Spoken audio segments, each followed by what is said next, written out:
আজকে আমি সারাদিন কারেন্টের কাজ এবং স্যানিটারি কাজ করব।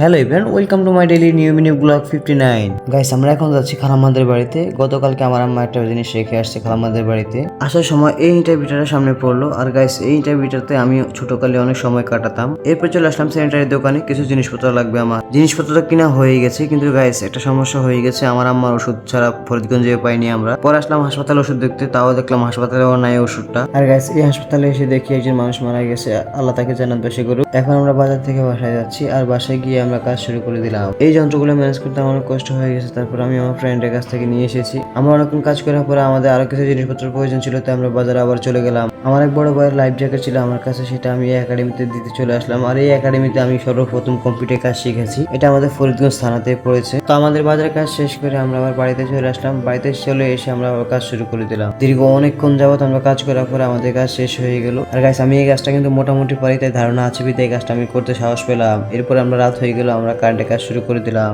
আমাদের প্রায় কারেন্টের কাজ শেষ করতে করতে 8:30 বেজে গেছে। এরপর আমরা গোসল করে নিলাম। গোসল শেষ করে এসে দেখি আমার জন্য স্পেশাল খাবার রয়েছে, যেহেতু আমরা আগামীকালকে ঢাকায় চলে যাব। খাবার খেয়ে একটু রেস্ট করে নিলাম। আজকের ব্লগটা কেমন লাগছে অবশ্যই কমেন্টে জানান। ভালো লাগলে সেটা লাইক করে দিবেন। সবাইকে অসংখ্য ধন্যবাদ।